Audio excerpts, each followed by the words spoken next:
Welcome to Cozy Noah Vibes, where we listen, relax, and drift into slumber. I'm Noah, your host. Thank you so much for tuning in. Tonight, we'll revisit Emma's story as she continues her research on lighthouses along the Maine coast. If you haven't heard about Emma's previous lighthouse visits, don't worry.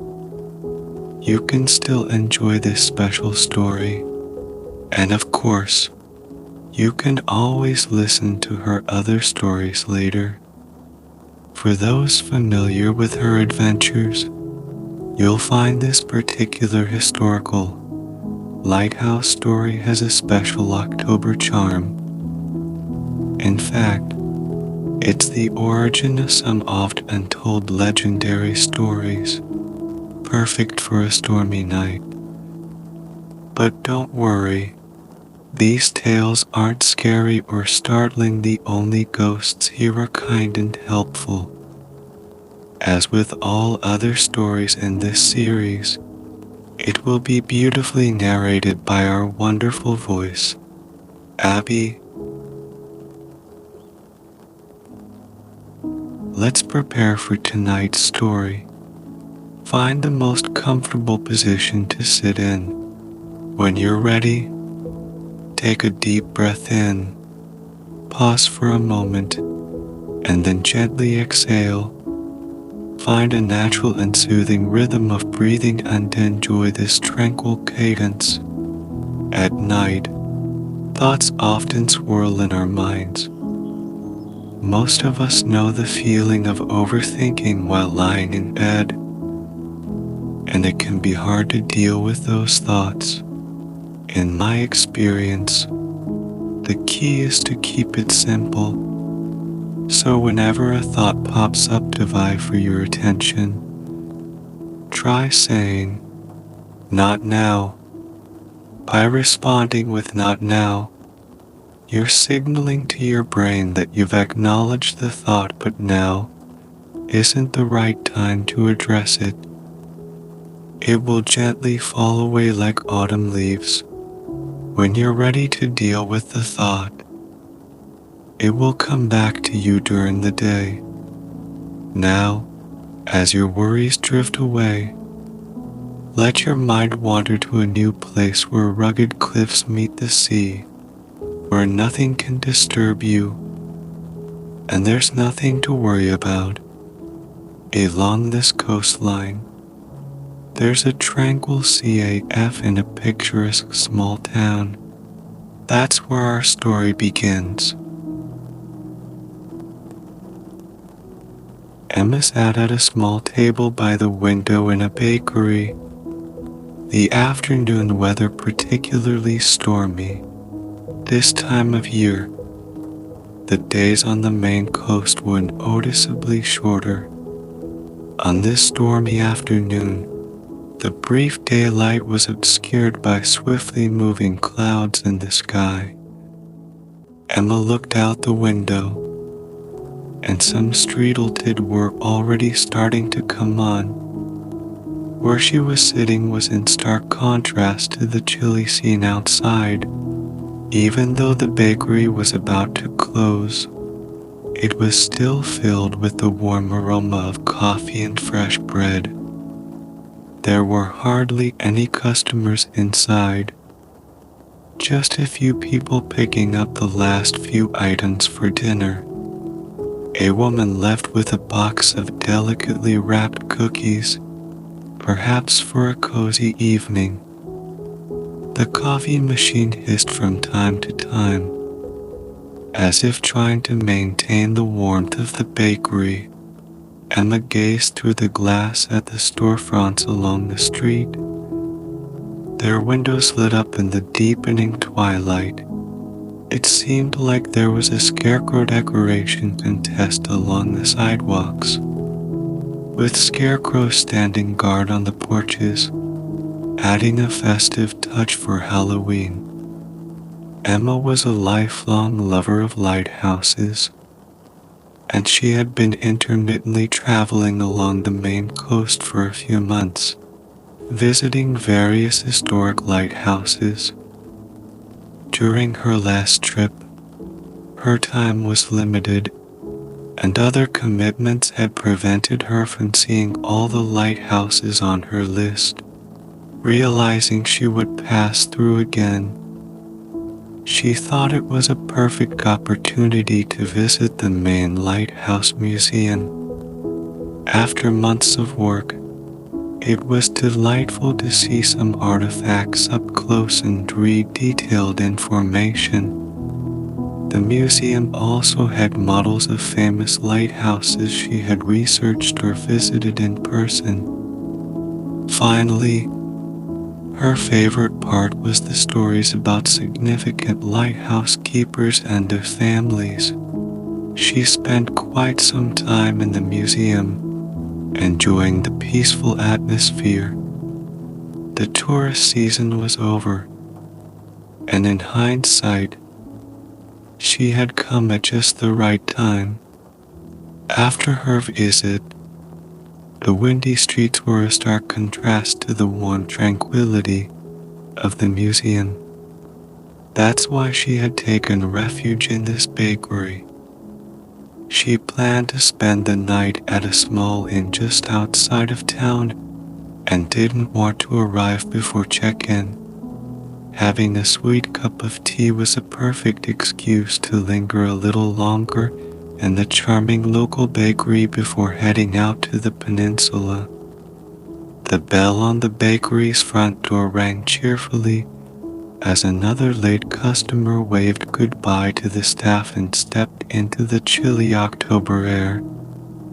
Emma snapped out of her reverie, knowing she had to finish her tea and leave soon. She took another sip, pulled out a small notebook from her bag, and reviewed the basics about the Owl's Head Lighthouse, which she planned to visit the next day. She nodded, mentally noting the details. The lighthouse was built in 1825, authorized by President John Quincy Adams. It was located on a peninsula jutting into Pre and Obiscot Bay, east of Rockland. Like other historic lighthouses in Maine, Owl's Head was originally constructed of rubble stone, apparently to save costs. However, it deteriorated quickly and was eventually rebuilt in 1850 with more durable brick. The lighthouse was a relatively short tower, standing only 30 feet tall. However, due to its location about 100 feet above sea level, its light could project far. After the tower was renovated, a small fourth-order Fresnel lens was installed, sufficient to cast light about 18 miles out to sea. Emma had learned from her previous lighthouse visits that Fresnel lenses came in various sizes.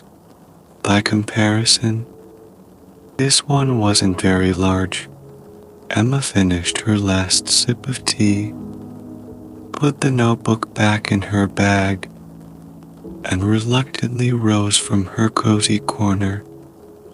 She cleared her table, donned her warm coat and soft scarf, and pushed open the door, stepping into the crisp autumn evening. Almost all the street agreed it was late, casting a gentle glow along the sidewalk. Emma walked past the neon sign of an old theater and found the place where she had parked earlier. Gratefully, she settled into the warm driver's seat, placing her bag beside her. Then, with the car's warm hum and the heater's gentle whispers, She started the navigation and drove toward the place she would stay for this stormy night. The inn wasn't far. In fact, as she drove south, leaving the town behind, she passed a turnoff she knew lead to the lighthouse. But tonight, she was only looking forward to curling up comfortably indoors. First, she saw the harbor on her left, then the road curved slightly inland, entering a wooded area. After driving for less than 10 minutes, she reached a cluster of houses and shops around a small bay. She was grateful for the navigation system, as it was hard to identify addresses in the dark. However, she still found the driveway she was looking for on the first try, parked in an empty spot. Thinking she might be the only guest, Emma opened the car door. Greeted by the rising wind, grabbed her suitcase, and quickly walked up to the covered porch, pushed open the front door of the inn, and dragged her suitcase inside. She closed the door in one swift motion, instantly shutting out the autumn chill. Standing in the foyer, catching her breath, she thought about the age of the house, guessing it might have been a farmhouse once. While it wasn't a grand house, it was very cozy. She looked down at the rustic wide wooden planks underfoot and then peeked into the living room from a nearby doorway, where a fire was crackling in the fireplace. In front of her was a small table with a bell and a note. Emma gently pressed the bell with her finger, and it rang with a clear tone. After a moment, she heard the sound of a door opening and footsteps along the small hallway, accompanied by a friendly voice saying, "Coming right up." The hostess walked into the foyer, smiling as she greeted Emma, then guided her to a chair by the fireplace. Together, they went over the check-in details. Emma took the opportunity to look at the decor, the walls adorned with an old nautical map and several watercolors depicting what were clearly local scenes. Although they talked for only a few minutes, the hostess quickly understood Emma's plans. She cheerfully said, "Although you can stay here, I think your lighthouse trip tomorrow sounds fascinating." She explained the breakfast arrangements and provided some local information, including directions and recommendations. Emma found the hostess very kind and felt warmed inside. Finally, Emma thanked the hostess for her help and followed her upstairs, up a narrow staircase to a small room on the second floor. The room was simple yet comfortable, with a white iron bed, a small table, and a chair. The view outside the window was of treetops, with a few sparse lights twinkling in the night sky. Emma placed her suitcase by the bed, took off her coat, and wearily fell onto the bed. She felt warmth from inside out. Under the warm blankets, she heard the wind and the gentle patter of rain outside. These sounds intertwined, becoming her lullaby for the night. Before closing her eyes, Emma reflected on the day and thought about tomorrow's lighthouse trip. Feeling a pleasant anticipation, the darkness of the night slowly enveloped her, and she smiled as she drifted into sleep. As Emma drifts off to sleep, you too can relax and let yourself gently fall asleep, with the sound of the wind and rain lulling you into a peaceful night. I hope tonight's story brings you peace and that tomorrow will be a wonderful day. Thank you once again for listening. Sweet dreams. Good night.